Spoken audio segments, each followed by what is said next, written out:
Muy bien, ¿estamos listos? Ok. Ojalá que no esté muy cansado, ¿verdad? Sí. Entonces, si usted no se cansa, yo tampoco. Bueno, sí me canso un poco, ¿verdad? Pero normalmente estoy acostumbrado a hacer esto con frecuencia. Vivo enseñando con la ayuda del Señor, y cuando me agarran los mexicanos y los guatemaltecos, cada mensaje es de hora y media. En la mañana, en la tarde y en la noche. Hasta el día de hoy no me he desmayado todavía, ¿verdad? Sí, muy bien. Vamos a avanzar entonces con nuestro tema. Estamos viendo sobre los libros auxiliares confiables. Cuando le digo de confiables es que yo se los estoy recomendando. O sea, todo lo que estamos viendo es porque puedo recomendarle, porque sé que son sanos.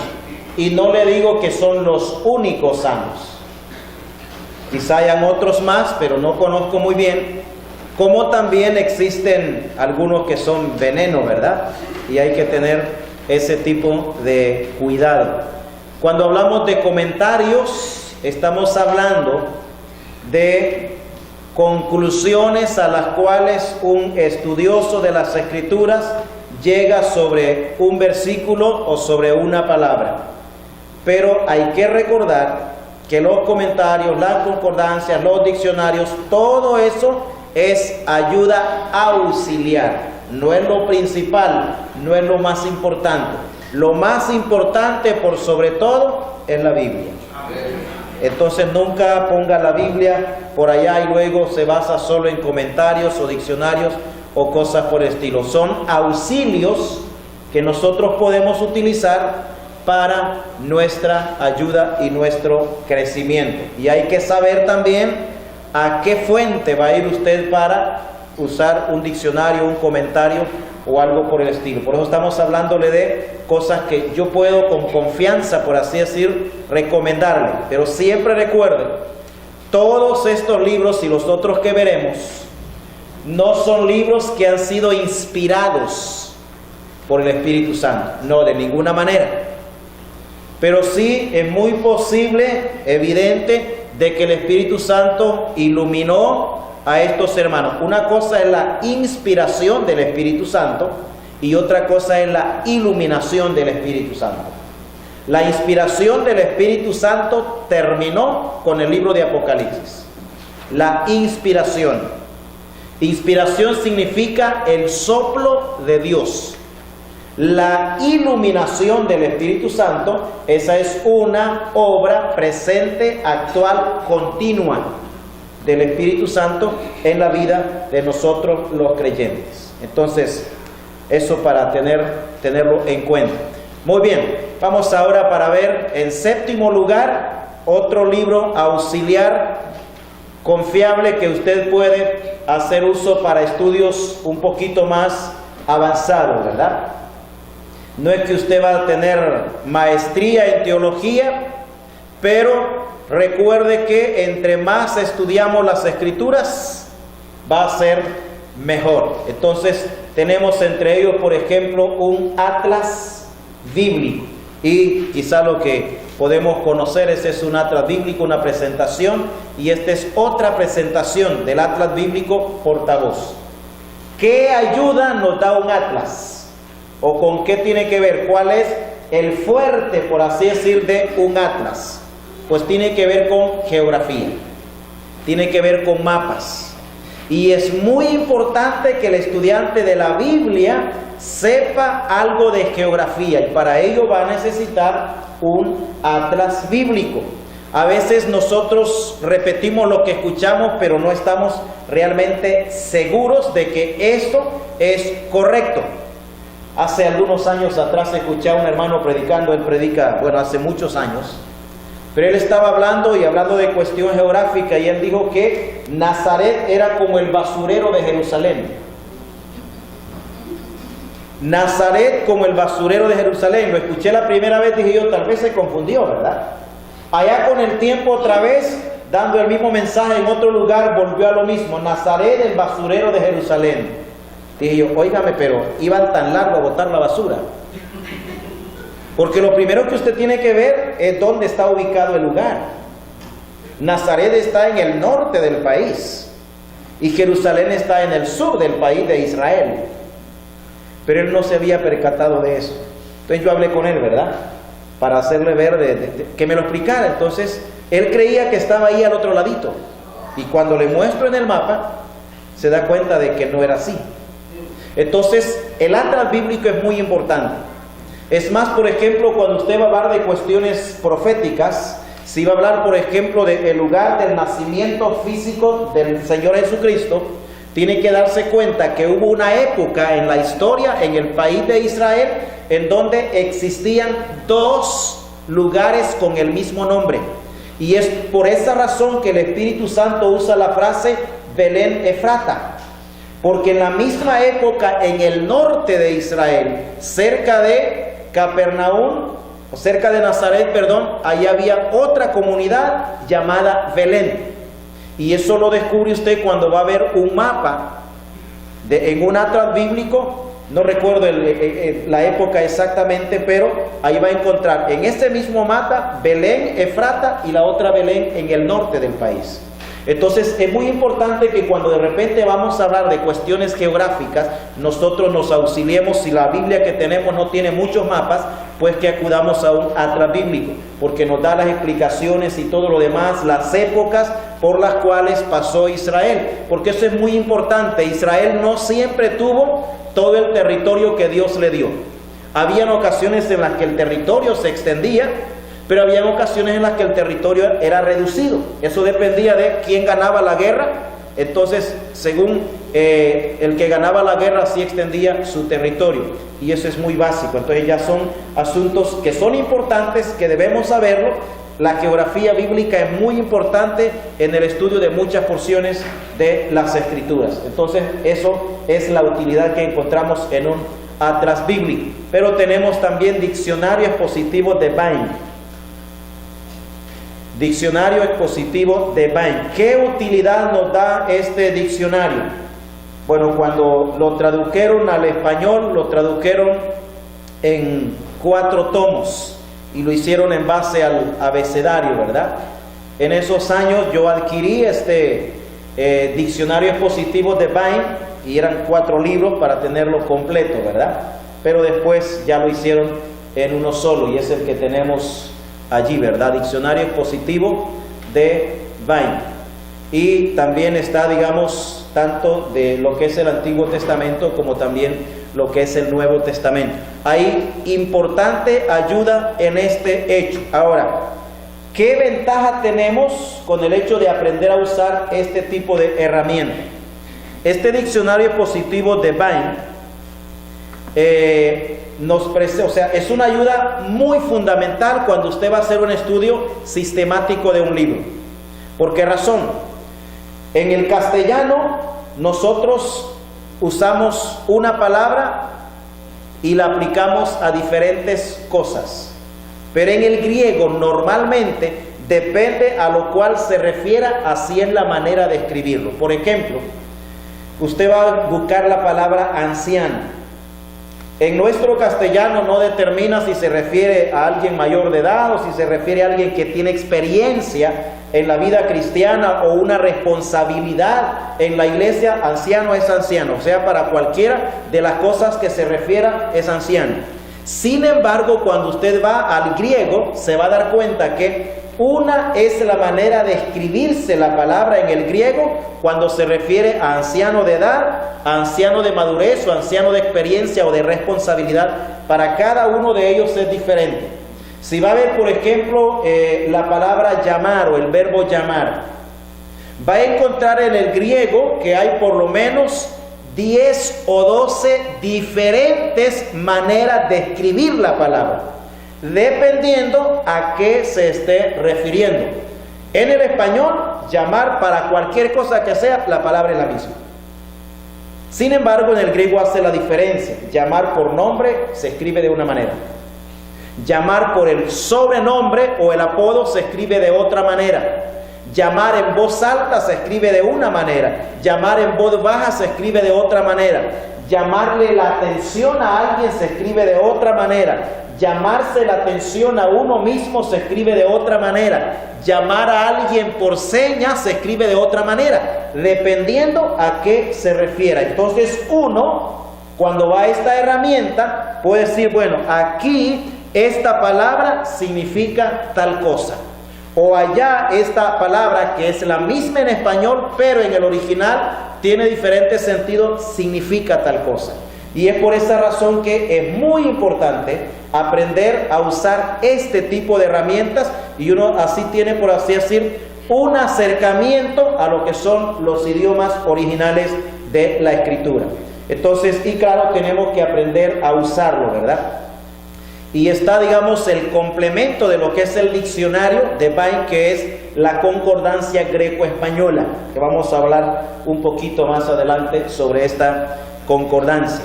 Comentario homilético de la Biblia. Hay una diversidad de comentarios homiléticos. ¿Qué es un comentario homilético?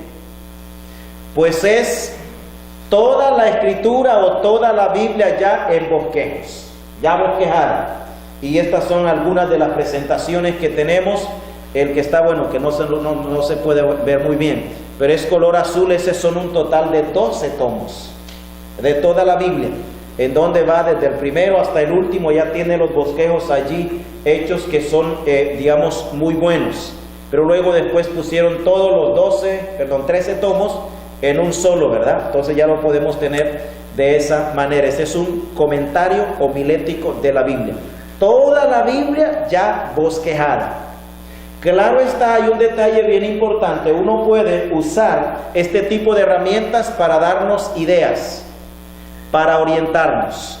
Pero cuando usted va a preparar algo para edificarse y también para edificar la iglesia, usted tiene que preparar el material de manera tal como usted lo maneja y de manera tal como a usted se le facilita compartir lo que quiere compartir. De repente solo va a tomar las ideas principales, pero luego usted va a ponerle las conclusiones a las cuales el Espíritu Santo le ha guiado a usted en el estudio de las Escrituras. Pero puede ser muy útil para darnos idea de cómo hacer un bosquejo de libros grandes y también de libros pequeños, ¿verdad?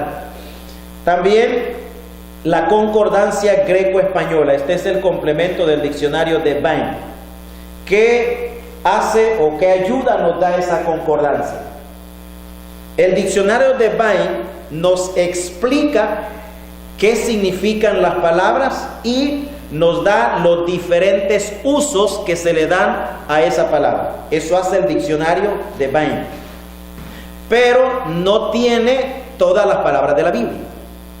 Sin embargo, la concordancia greco-española, por eso en concordancia sí tiene la mayoría de las palabras de la Biblia.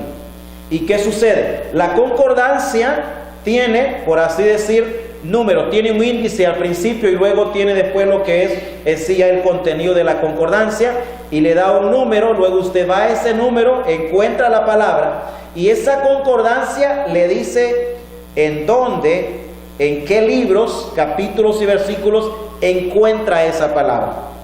Entonces, aunque usted no lo encuentre en el diccionario de Vine, pero encuentra la misma palabra, entonces usted sabe que esa palabra significa tal cosa. Porque a veces se da el hecho de que hay palabras que no están en el original, ni en el hebreo ni en el griego.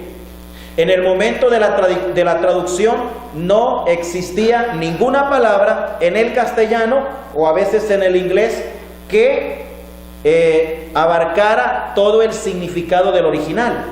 Entonces los traductores toman, por así decir, una palabra, si es del castellano, una palabra castellana que dé el significado del original, pero no encontramos la palabra en el original. Entonces se da eso.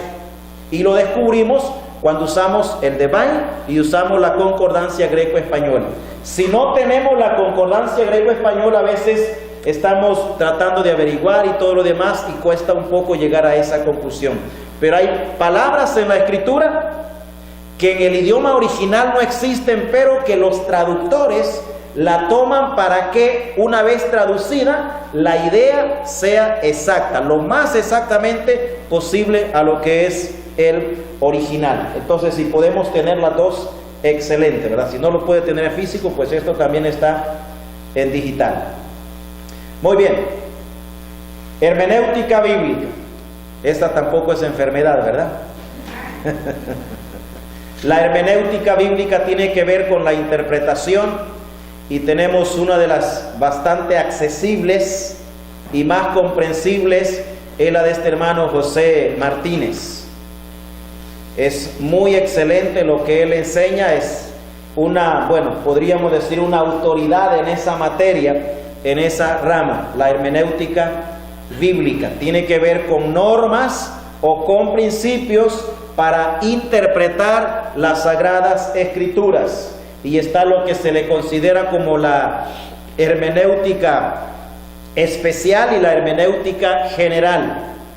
Ignorar las normas de interpretación de las Escrituras es letal, hermano, para la vida, el entendimiento y la verdadera y correcta comprensión de nosotros los creyentes en relación a las Escrituras. Y es muy básico que nosotros sepamos por lo menos lo que es un lenguaje figurado, que es una hipérbole, una sinécdoque, que es una apóstrofe, una paradoja y una metonimia, y todo ese tipo de situaciones que se dan, que están allí, que son tipos, que son símbolos y cosas por el estilo. Todos deberíamos saber de ese tipo de cosas que están allí y que están en la Escritura y que eran comunes, por así decir, al momento en el cual el Señor estaba hablando, o los apóstoles o profetas estaban presentando eso. Y ahí encontramos entonces todo ese tipo de información.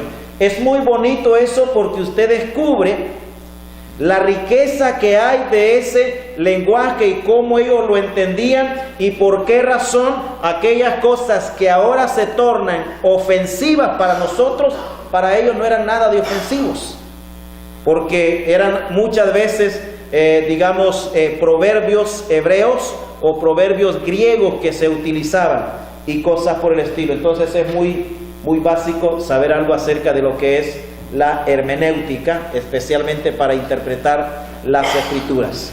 Y vamos con la Enciclopedia de Formación Teológica Evangélica. Lo tenemos ahí, las presentaciones de lo que es esa enciclopedia o curso de formación teológica evangélica. Con esto hay que tener cuidado. Recuerde bien, es el primero de los cuales le advierto que hay que tener cuidado. ¿Por qué? ¿Qué es literalmente una enciclopedia? Creo que lo entendemos, ¿qué es, verdad? Por las dudas, una enciclopedia recoge información diversa sobre un mismo aspecto o sobre un mismo tema. Si es una cuestión escatológica, por ejemplo, y vamos a hablar del arrebatamiento de la iglesia, en la enciclopedia encuentra el punto de vista de que va a ser antes, de que va a ser en medio y de que va a ser después. Ahí encuentra los tres puntos de vista, pero no nos dice cuál es el correcto y cuál es el incorrecto. Entonces están presentados los tres puntos de vista neutralmente, sin discutir el uno contra el otro. Y casi en todos los temas, esta enciclopedia los presenta de esa manera. Las doctrinas básicas son presentadas también de esa manera. Lo que es correcto y lo que es incorrecto, sin determinarlo y decir, bueno, este está equivocado por esto y este está equivocado por lo otro. Pero entonces, para que usted, por así decir, no vaya a comer veneno, tiene que estar ya bien sabido de cuál es la definición o la escuela teológica de pensamiento a la cual nosotros seguimos según las Sagradas Escrituras. Porque va a encontrar información de todo, sin determinar lo correcto y lo incorrecto. Y eso hacen todas las enciclopedias en todos los temas y las ciencias, ¿verdad? Entonces toma ahí, por así decir, lo que es de acuerdo a la línea de pensamiento. Pero hay muy buena información en lo que es una enciclopedia. Igual también son un total de 12 tomos que existen en cuanto a esta enciclopedia de formación teológica evangélica. Es con el que hay que tener ese tipo de cuidado, ¿verdad?, al momento de estudiar. La concordancia exhaustiva de Strong. Esta es también otra herramienta importantísima en el estudio de las Sagradas Escrituras. También se la puedo recomendar con toda confianza. Yo uso bastante todo lo que estoy recomendándole, entonces me auxilio bastante con ellos, ¿verdad? Y los tengo en su mayoría en físico, no tengo casi nada, creo, en PDF. Bueno, sí tenía muchos, pero luego después un ayudante en la computadora me borró todo. O sea, me quiso arreglar un problema y me lo borró, ¿verdad? Y entonces no lo tengo, pero eso lo puedo conseguir. Y me gusta conseguirlo también a precio de regalado. Así como vendo, así compro. Así que de esa manera, ¿verdad? Muy bien. Pero también tenemos lo que se puede llamar como el diccionario bíblico arqueológico, que existe en nuestro medio, el diccionario bíblico arqueológico. ¿De qué nos habla este? Nos habla de cosas antiguas, de descubrimientos de cosas antiguas. Lo va a encontrar todo allí en el diccionario arqueológico.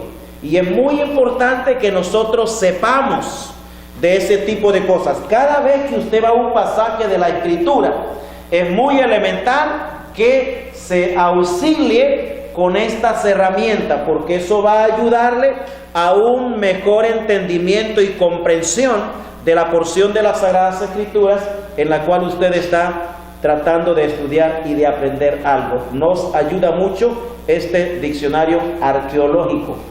Hay muchas figuras ahí, hay mucha información muy elemental, y en la mayoría de los casos, como le digo, estas ayudas no son ayudas que están enfocadas tanto a cuestiones doctrinales. Hay otra clase de libros que sí tenemos que tener cuidado con ellos, porque enfocan de repente aspectos doctrinales que muchas veces no es lo que nosotros entendemos y comprendemos de las Sagradas Escrituras. Y tenemos también el diccionario teológico ilustrado. Ese está enfocado en muchos términos o cuestiones generales de teología que están allí. A veces términos que no los entendemos bien, podemos ir a ese diccionario, y es muy básico entonces que nosotros sepamos si hay por lo menos estos tres diferentes diccionarios. Los he usado con frecuencia para averiguar algunas cosas en relación a la teología. Yo sé que de repente ya está viendo que tenemos un gran bulto de libros, ¿verdad? Pero hermanos, es una ayuda, es una bendición que hombres de Dios del pasado hayan invertido tanto tiempo para hacer este tipo de averiguaciones, investigaciones, y dejarnos ese legado del cual nosotros ahora en menos tiempo podemos conocer tantas cosas, ¿verdad? Sí, estamos interesados en ellos y nos dedicamos a conocer este tipo de cosas. Y tenemos ahora la teología sistemática. La mejor de todas las, creo que conozco como 3 o 4 de ese nivel, pero la mejor de todas que yo puedo recomendarle es la teología del hermano Schaeffer. Esa es la mejor. Él lo tiene en 2 tomos y trata casi todos los temas teológicos, están tratados allí en esos 2 tomos de la teología. Habla sobre la eclesiología, la soteriología, la neumatología, la teología, la antropología. Todos esos temas están siendo tratados por este hermano allí. Y algo bien importante, que bueno, desde que llegó algo de estos a mis manos, eso llegó el 84, ¿verdad? Ayer por la mañana. El primer tomo llegó a mis manos. Pero algo que me gustó mucho es que este es muy diferente a una enciclopedia. El hermano presenta, por ejemplo, un concepto, y él va a buscar, o sea, digamos, presentándonos citas de todo eso, y luego después pone el pensamiento de 1 o de 2 y a veces de hasta 3 teólogos diferentes. Lo que piensa fulano, sutano, mengano, y pone ahí el pensamiento. Al final, después de haber puesto el pensamiento, él empieza a mostrar por qué este está equivocado, con la Biblia por supuesto, ¿verdad? por qué el otro está equivocado y por qué el otro está equivocado y por qué esto es lo correcto. Y eso es muy importante. Entonces, cuando usted toma y en su libro va a ver que usa un estilo y un tamaño de letra diferente cuando está hablando o escribiendo él, y otro tamaño de letra cuando es el comentario o el punto de vista de otros teólogos. Y al final, después de cada tema o cada aspecto que toca, él presenta por qué están equivocados los otros y por qué es correcto en base a la Escritura ese concepto. Entonces, de esa manera, ahí hay un arsenal de ayuda de la cual nosotros podemos auxiliarnos en lo que es la teología sistemática. Y otra que tenemos siempre hablando de teología sistemática es esta, que es bíblica, es histórica y es evangélica. Normalmente se clasifica de esa manera, tomo 1 y tomo 2. Son las dos teologías que, por así decir, conozco bastante bien y que puedo de esa manera entonces recomendarse. Muy bien, vamos a avanzar. El estudio bíblico requiere inversión. Ya es otra división del tema, ¿verdad? Ya nos dejamos de tantos libros que vimos y todo lo demás, pero ya es otra división del tema. Requiere inversión. Primero requiere inversión económica, inversión de plata, de dólares. Y hermano, es así. Requiere inversión. Hace un tiempo entró uno de los estudiantes a mi oficina y ve que tengo un librero lleno en este lado y tengo otro librero lleno en el otro lado y en mi escritorio hay bulto de libros. Y me dice, hermano, ¿cuántos miles tiene ahí invertidos? Le digo, no lo sé, porque desde que me convertí al Cristo, recuerdo, la gracia del Señor me alcanzó a los 14 años, a los 16 años me bauticé y comencé a predicar. Y llegó a esa edad el primer libro en mis manos. Y luego ahí fui con la ayuda del Señor, mientras no me casara mi esposa, pues cualquier centavo que tenía metiéndolo en libros que fuesen de ayuda y de utilidad, ¿verdad? Y de esa manera, a través de los años, entonces el arsenal ha crecido un poco. Pero es inversión. Inversión en el área económica. Un versículo relacionado con esto. Vamos a Proverbios, capítulo 23. Y el versículo 23, Proverbios 23, 23. Dice así: compra la verdad y no la vendas, la sabiduría, la enseñanza y la inteligencia. Es un llamado a invertir. Invertir. Y si tiene facilidades, pues aprovéchelas. Hay que dejar de lado la mezquindad. Imagínense que usted necesita una Biblia y tiene, por decir algo, $300, aunque es mucho, creo, no sé si hay Biblias de $300, ¿verdad? Pero vamos a suponer que sí hay. Bajémoslo más, dejémoslo en $100. Una Biblia de $100 tiene diccionario, tiene concordancia, tiene el mundo de la Biblia, tiene mapas, tiene un montón de ayudas al final. Y esa Biblia le cuesta $100 en letra grande, pero luego encuentra ahí mismo otra Biblia que tiene los 66 libros de la Escritura, pero le cuesta $80. Luego encuentra otra que vale $60 y luego encuentra otra que vale $40. Y usted ve entonces las 4 o 5 opciones. Tiene los $100 para esa Biblia, que es más grande, letra más grande, tiene más ayudas, pero ¿cuál compra al final? La de 40. Ya tiene los 100 para la Biblia. Pero, bueno, es igual Biblia, mejor la de 40 y me ahorro 60. Hermano, en las cosas del Señor no tiene que ser así.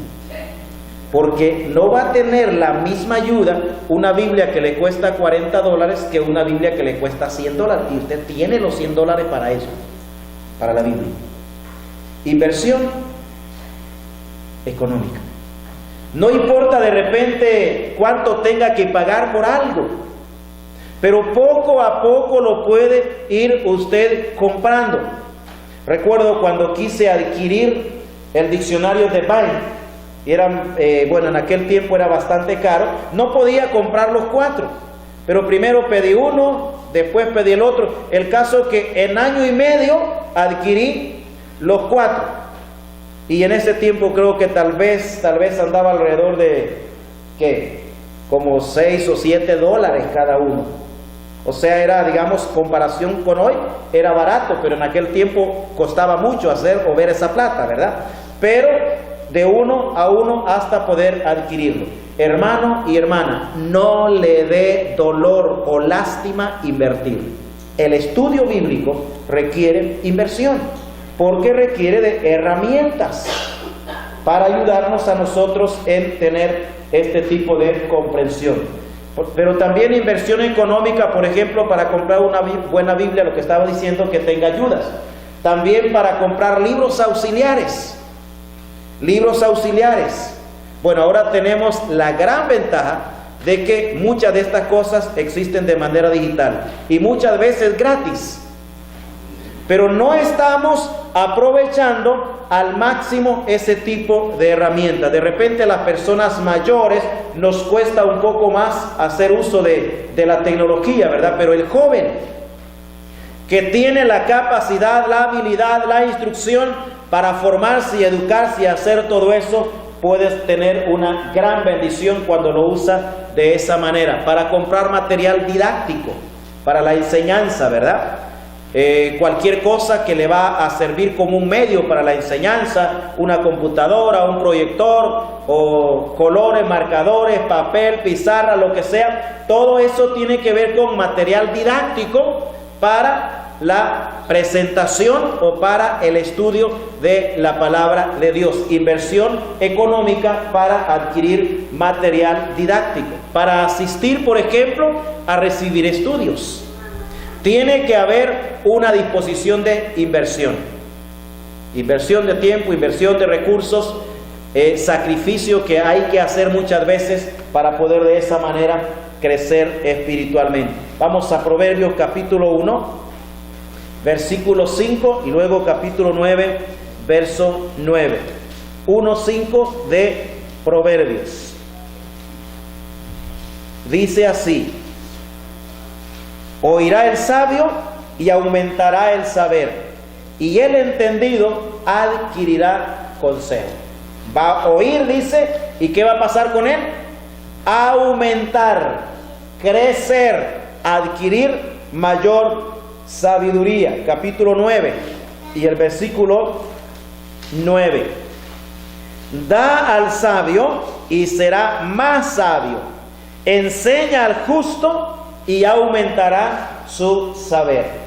Hermanos, estamos en una época en la cual necesitamos desesperadamente ser mejor preparados y capacitados para entender las Escrituras, pero también para exponer las Escrituras de manera atrayente y de manera edificante al pueblo del Señor. Y es por esa razón que es necesario que hagamos la inversión económica. Pero también, en segundo lugar, requiere inversión de tiempo. Inversión de tiempo. Hermanos, no es cosa fácil preparar lo mejor que podamos un mensaje. Requiere de horas de estudio, de preparación, de oración, de análisis. Porque uno puede preparar algo, luego lo analiza, lo piensa, ve si el orden está bien ubicado, qué cosa va a ir primero, cuál va segundo, cuál va en tercero, y de esa manera, de forma tal que su presentación pueda tener una secuencia, ya sea lógica o ya sea cronológica, que debe tener todo tipo de mensaje. Entonces necesita inversión de tiempo. Eclesiastés capítulo 3 verso 1 dice: todo tiene su tiempo, y todo lo que se quiere debajo del cielo tiene su hora. Tengamos como hábito el apartar tiempo frecuente para estudiar las Escrituras. Para estudiar las Escrituras tenemos que apartarlo, y tenemos que tener una vida disciplinada. Se puede, hermano. Aun y cuando usted labore en una empresa, en un trabajo secular, se puede, con la ayuda de Dios, apartar tiempo para el estudio de las Escrituras. Aún con familia, aún con esposa y aún con hijos. Claro, no va a ser igual, pero se puede. Cuando era soltero, yo podía estudiar después de mis 8 o 9 horas de trabajo diariamente, a veces 3 o 4 horas de estudio. Claro está, implicaba que al regresar de mi trabajo material tenía que apartar tiempo para estudiar. Y a veces estudiaba cuando no había reunión en la iglesia, estudiaba de las 7 de la noche a las 10. Y el siguiente día me levantaba a las 4 de la mañana y estudiaba de 4 a 6 de la mañana, todos los días de lunes a sábado. Ese era ya un hábito, o llegó a ser un hábito en la vida. Claro está, una vez que me casaron, la cosa cambió, ¿verdad? Siempre estudiaba, pero ya no podía apartar exactamente el mismo tiempo, porque ahora tengo una esposa a quien atender. Luego llegan los bebés, que también hay que atenderlos, y ahí te requiere equilibrio en eso. Pero siempre podía apartar tiempo para el estudio, un poco menos, pero siempre se puede apartar. Inversión de tiempo. A veces a usted se le puede ir 1 hora solo en pensar qué puedo preparar, por dónde comienzo. No sé si le ha pasado a veces cuando estudia que va a una Biblia, no le encuentra, como decimos, ni principio ni nada, y está pensando, analizando, orando. Ya mira que tiene 50 minutos con ese dilema, y lo peor de todo, le toca predicar mañana y no tiene nada. Y está ahí, a veces estamos ahí, como decimos, con manotazos de ahogado. ¿Qué hago ahora? Ese tipo de problemas son evitables cuando, como ministros o predicadores del Señor, vivimos en continuo o constante estudio de las Sagradas Escrituras. Claro, hermano, no lo vamos a lograr todo de un solo.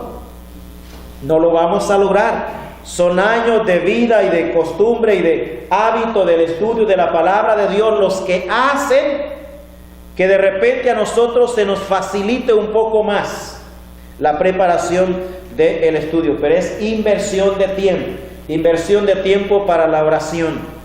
En Marcos, el capítulo 1, versículo 35, dice que el Señor, siendo aún muy oscuro, muy de madrugada, Él se fue a un lugar desierto y allí oraba. Y en Daniel capítulo 6, versículos 10 y 11 encontramos a Daniel allí, un hombre de oración.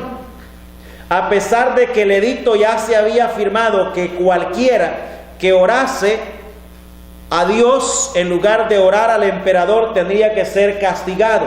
Y pasó eso con Daniel. Pero es importante que para Daniel la oración, su tiempo en la presencia misma de Dios, llegó a ser más importante que su propia vida. O sea, Daniel sabía que si era descubierto orando a Dios, lo que le esperaba era el castigo. Y así se dio. Cuando él es descubierto que está orando a Dios y no al rey, entonces lo sentencian ¿a dónde? Al foso de los leones. Sentenciado, tiene que ir ahí. El rey hace todo lo que puede para liberarlo. El rey no sabía, él cayó en la trampa. Él no sabía que todo eso no era en honor a él, sino en perjuicio de Daniel. Pero bendito sea Dios que ya sabemos que Dios se glorificó en ese acto, ¿verdad? Pero para Daniel, hermanos, la oración era más importante que su propia vida. Pero también necesitamos tiempo para la aplicación de esa palabra a nuestra vida. O sea, no solo es el hecho de que encuentro la verdad y qué bonita esta verdad y qué excelente esto, voy a darlo. No, es el hecho de que cuando encuentro algo que es muy bueno, que es edificativo para la vida del creyente, lo aplico primero a mi vida. Y una vez que eso es parte de mi vida, entonces yo puedo enseñarlo a los demás. La vida tiene etapas, hermano. Y de repente hay una etapa en la cual usted encuentra algo bonito, excelente sobre familia, pero usted es soltero. ¿Sí? O sobre matrimonio, pero usted es soltero. O sobre la crianza de los hijos, pero usted no tiene hijos. Tenemos que esperar estar en esa etapa de la vida y haberla pasado de la mejor manera posible, si es posible, para entonces poder enseñar con impacto en la vida o a la congregación sobre esos temas. Entonces, tiempo para aplicarlo a mi vida primero. Recuerden lo que hizo Esdras. Preparó su corazón para inquirir, para aplicarlo y luego enseñarlo al pueblo. En Hechos, el capítulo 1, versículo 1, Lucas nos dice que está poniendo en orden las cosas que Jesús, dice, comenzó a hacer y luego a enseñar. El Señor primero demostró cómo se hacen las cosas y después enseñó al pueblo. Igual Santiago tiene la misma idea. Así hablar, dice Santiago, así hay que hacer. Entonces necesitamos ese tiempo para la aplicación de la palabra de Dios que hemos estudiado a nuestra propia vida. Primero tenemos nosotros que experimentar la aplicación de esa palabra a nuestra vida para ver lo beneficioso que puede ser para la vida de los demás. Pero también tiempo para la preparación del mensaje. A veces organizamos la idea y todo lo demás y luego parece que no tiene mucha coherencia una cosa con la otra, ¿verdad? Y estamos ahí en esa confusión. Pero tiempo para preparar el mensaje. Y es importante que nosotros tengamos, cada uno de nosotros, una o dos, o si se puede, 3 diferentes formas como nosotros estudiamos las Escrituras. Se nos tiene que facilitar alguna de las maneras. Y una vez que descubrimos cuál es lo que más se nos hace fácil, por así decir, estudiarlo y averiguar, o el método que se nos haga más fácil, pues meternos un poquito en él, y de esa manera entonces podemos nosotros crecer. Pero también para la elección del tema. ¿Qué tema voy a compartir? Una de las preguntas que siempre me hago cuando tengo que predicar es eso. ¿Qué voy a compartir? A veces pregunto a los hermanos qué les gustaría o si tienen la preferencia sobre algún tema, ¿verdad? Algunos creen que el Espíritu Santo no guía de esa manera, que así guían los hombres, ¿verdad? Pero eso no es verdad, hermanos. El Espíritu Santo puede guiar de múltiples formas y puede guiar algo, llevarlo a algo de acuerdo a la necesidad del pueblo del Señor. Muy bien, el estudio bíblico debe hacerse con método. Un método es una vía, es una senda de tránsito, por así decirlo, donde usted toma esa manera de estudiar las Escrituras y procura especializarse en ello. Es la indicación del camino que debemos tomar nosotros para seguir estudiando las Escrituras. En un sentido, el método nos pone un límite que es saludable tanto para el predicador como para el auditorio. ¿Por qué razón? Si está haciendo un estudio textual, entonces usted se basa solamente en el texto o en los grupos de textos que ha tomado. Y no puede ir a andar por toda la Biblia en un método textual de estudio bíblico. Si va a tomar el método temático, por ejemplo, entonces puede ir desde Génesis hasta Apocalipsis sobre el tema. Si va a tomar un estudio biográfico, no puede ir a través de un montón de cosas. Entonces, en un sentido, el hecho de tener un método pone un límite que es saludable. Si usted está, por ejemplo, estudiando, haciendo uso del método histórico, va a tomar la historia de un individuo o la historia de un libro de la Biblia. Cómo surgió, cuándo surgió, dónde surgió, el contenido, los problemas, el entorno y todas esas cosas en relación a un libro de la Biblia o en relación a un personaje bíblico. Entonces, eso es un método que debemos nosotros tomar. Existen diferentes métodos de estudio bíblico y vamos a ver, por ejemplo, el método sintético, introducción a diferentes métodos de estudio bíblico. De momento solo vamos a ver nomás algunas características de esos métodos, pero en el material está cada uno de ellos desarrollado y cada uno de ellos tiene tarea, o sea, no sé si aparece ya al final de cada uno de ellos la tarea, pero si no le va a aparecer en la pantalla, ¿verdad? Y de todas maneras se la vamos a asignar, pero lógicamente eso requiere bastante tiempo, ¿verdad? El método sintético, entendemos el término que es sintético, viene de sintetizar. La idea es reducir un contenido de 20 páginas, usted lo reduce de repente a 5. Está sintetizando, o sea, tocando solamente ciertos puntos o ciertos aspectos de un libro de la Biblia, si va a usar ese tipo de métodos. Es como lo que hace, por ejemplo, digamos, el hecho de no hacer caso a los detalles. O sea, digamos, los detalles no es lo fundamental, sino generalidades. El propósito de este método es tomar la idea general o la idea principal de un libro o de un tema. Puede hablar sobre eclesiología así de manera sintetizada, o sea, tocando solamente ciertos puntos.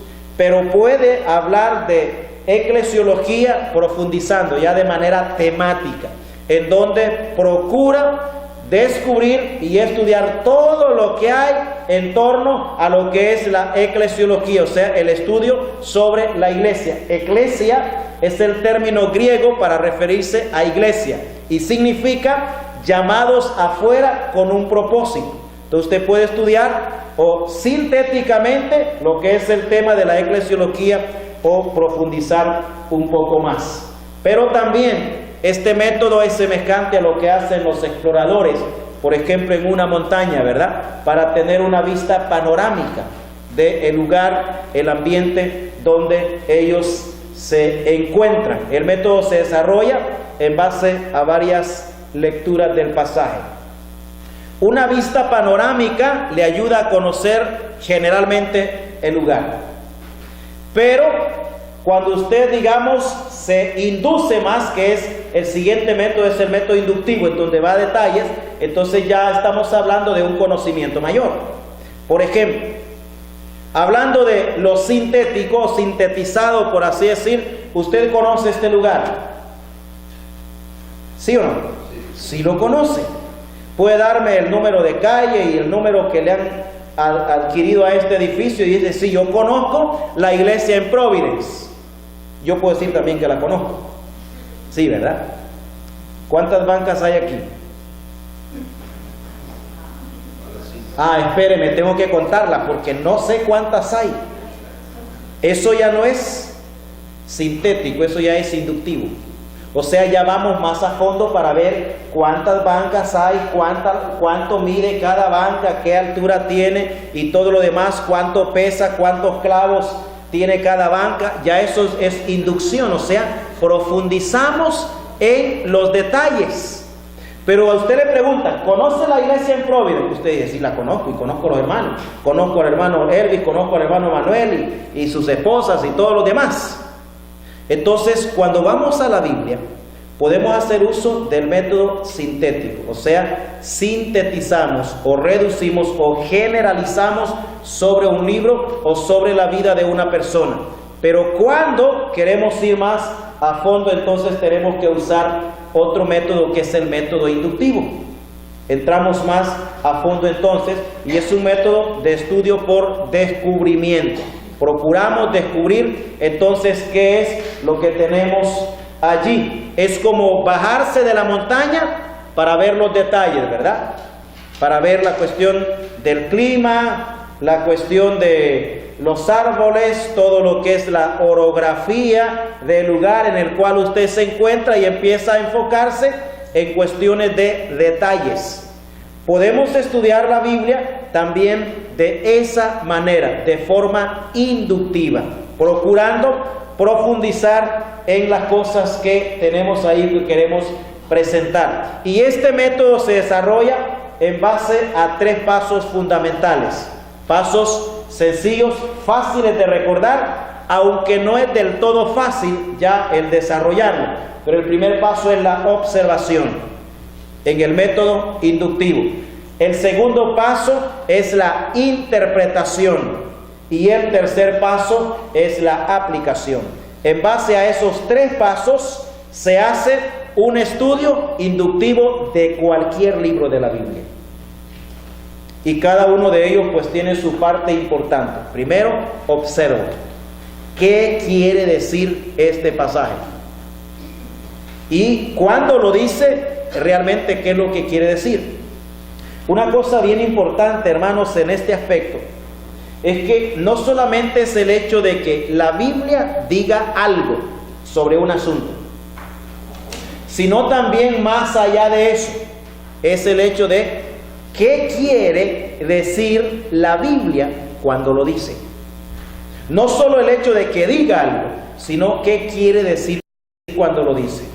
Porque es posible que nosotros hagamos lo que la Biblia dice, pero no estamos haciendo las cosas como la Biblia lo dice, que es muy diferente. Hacer lo que la Biblia dice y hacer como la Biblia dice. Un ejemplo nada más, y no vaya a pelear por eso después. Solo es un ejemplo. En el partimiento del pan. Todos sabemos qué es eso, ¿verdad? Muy bien. Hacemos lo que la Biblia dice, pero no hacemos como la Biblia dice. Usted puede ir a los pasajes de los evangelios en donde por primera vez se establece este memorial de la cena del Señor o el partimiento del pan, y vea el proceso. El Señor primero toma el pan en sus manos y con el pan en sus manos da gracias a Dios y lo parte y lo reparte. Luego el Señor toma la copa en sus manos y con la copa en sus manos da gracias y luego la da a los discípulos para que beban. Normalmente, en la mayoría de los casos, nosotros damos gracias por el pan y después lo tomamos. El Señor toma el pan en sus manos y da gracias con el pan en las manos. Toma la copa y da gracias con la copa en las manos y luego la reparte. Pero en la mayoría de los casos nosotros, sentados allá o en cualquier lado, ahí damos gracias por el pan y luego nos levantamos de allá y venimos y lo partimos y lo repartimos, igual con la copa. No sé aquí cómo lo hacen, pero no vayan a pelear por eso, por favor. Hacemos lo que la Biblia dice, porque partimos el pan, bebemos de la copa, o sea, adoramos al Señor, pero no estamos haciéndolo siempre como la Biblia dice. Por ejemplo, cuando una persona se convierte a Cristo, el paso a seguir, no para salvación, pero en obediencia a la palabra de Dios, es que el bautismo. Todo verdadero creyente debe sentir la necesidad en su vida, en obediencia a la palabra de Dios, el bautizar. Todo verdadero creyente. Cuando usted va a la Escritura, se va a dar cuenta que el bautismo en agua está muy cercano a la conversión de fe o a la profesión de fe o al nuevo nacimiento. Pero ¿qué hacemos a veces? Esperamos hasta que esta persona esté apta para participar de la cena del Señor, para estar en comunión en la iglesia, y hasta que ya está apta para eso, hasta entonces nosotros le bautizamos. Mientras no le bautizamos.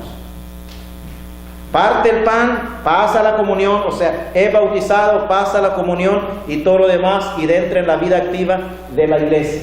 Hacemos lo que la Biblia dice, pero no siempre hacemos como la Biblia dice. Y hay muchos otros detallitos que usted puede ver bajo ese aspecto. Entonces, eso es observación.